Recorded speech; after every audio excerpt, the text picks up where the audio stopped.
2014 வந்து நீங்கள் வந்து மெட்ராஸ் படத்தில் வந்து இன்ட்ரடியூஸ் ஆனீங்க. ஸோ நீங்கள் எப்படி சினிமாக்குள்ளே வந்தீங்க, உங்களுடைய ஜேர்னி பற்றி சொல்லுங்கள் சார். அப்பா ஜேர்னலிஸ்ட், என்னோட அப்பா. Okay sir. ஜேர்னலிஸ்ட். அப்போ தான் டிவி கொஞ்சம் ஜாஸ்தி வர ஆரம்பிக்குது. அவர் டிவி ஜேர்னலிஸ்டாக இருந்தார். டிவி ஜேர்னலிஸ்டாக இருந்ததுனால கேமரா வந்து வீட்டில் இருந்தது. PD-170க்கு முன்னாடி ஒரு கேமரா ரொம்ப பெருசாக இருக்கும். ரொம்ப அது எல்லா ஜேர்னலிஸ்ட்டுக்கும் அப்போ வந்து வீட்டோட கொடுத்து விடுவாங்க கேமரா. பெரிய கேமரா இருக்கும்போது, ரொம்ப சின்ன பையனாக இருக்கும்போது எனக்கு இந்த கேமரா ஆப்ரேஷன் ரொம்ப பிடிச்சது.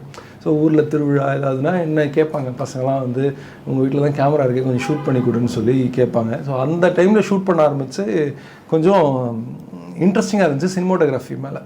ஸோ சினிமோட்டோகிராஃபி தான் பண்ணணும்னு ஆசை இருந்தது. சினிமோட்டோகிராஃபி ஐடியா இருந்துச்சு. சினிமோட்டோகிராஃபியில் இருந்து அதுக்கப்புறம் வந்துட்டு நிறைய கதைகள், முக்கியமாக வந்து என்னன்னா பாலுமகேந்திரா கதை நேரம் சொல்லி, அது சீரியல்னு சொல்லக்கூடாது, அந்த டைமில் வந்து ஷார்ட் ஃபிலிம்ஸ் தான். அது வாரம் வந்து ஒவ்வொரு ஷார்ட் ஃபிலிமாக அது இருக்கும். அது வந்து என்னென்னா ஒரு பெரிய சேஞ்சை வந்து எனக்கு கொடுத்ததாக தான் நான் நினைக்கிறேன். என்னென்னா நமக்கு தெரிஞ்ச ஒரு கதையை எதுவாக வேணாலும் இருக்கலாம், கதைக்கு இப்படி தான் இவ்வளோ ஒரு பிரம்மாண்டமாக இருக்கணும்னோ இல்லை வந்து ரொம்ப பெருசாக இருக்கணுன்ற அந்த எண்ணத்தையும் உடச்சி ரொம்ப சிம்பிளாக இருக்கக்கூடிய விஷயங்கள் கதையாக இருக்கலாம் அப்படின்ற ஒரு புரிதல் வந்து எனக்கு பாலுமகேந்திரா கதை நேரம் தான் ஃபஸ்ட்டு ஸ்டார்ட் ஆகிருந்துச்சு. அதுக்கப்புறம் வீட்டில் எப்போ ஜேர்னலிஸ்ட்டுங்கிறதுனால நிறைய புக்ஸ் இருக்கும், நிறைய ரஷ்ய இலக்கியங்கள் இருக்கும். அது சின்ன வயசுலேயே ஸ்கூல்ல இருந்தே வாசிக்க ஆரம்பிக்கும் போது கதைகள் சொல்கிறதுக்கு ஆசையாக இருந்துச்சு.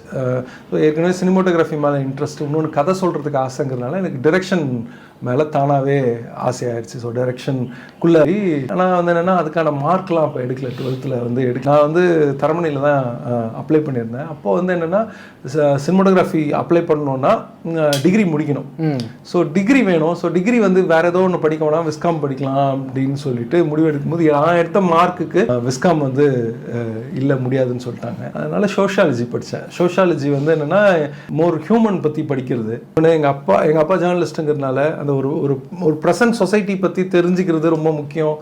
இது நான் எழுத போகிற கதைகளுக்கு அது பிற்பாடு ரொம்ப பயனுள்ளதாக இருக்கலாங்கிறதுனால சோஷியாலஜி லோயலாவில் படித்தேன். லோயலாவில் படிக்கும் போதே வந்து லோயலாவில் வந்து என்ன ஒரு ஸ்பெஷல்னால், நீங்கள் வந்து டே காலேஜும் படிக்கலாம், ஒரு மதியத்துக்கு மேலே நீங்கள் வந்து ஒரு டிப்ளமோ கோர்ஸோ அந்த மாதிரி வேறு ஏதாவது ஒரு கோர்ஸ் கூட படிக்கலாம். ஸோ நான் டிகிரி பண்ணும்போதே, யூஜி பண்ணும்போதே வந்து பிஜி டிப்ளமோ விஸ்காம் பண்ண ஆரம்பித்தேன். முடிக்கும் போது சினிமாங்கிறது அந்த டைம்லேயே ஒரு முடிவாயிருச்சு. ஆனால் நம்ம நினைக்கிற மாதிரி அப்போ காலேஜ் படிக்கும் போதெல்லாம் ரொம்ப ஈஸியாக இருக்கும், ரொம்ப சிம்பிளாக இருக்கும். இப்போ மாதிரி இல்லை, அப்போ சோஷியல் மீடியாலாம் கிடையாது.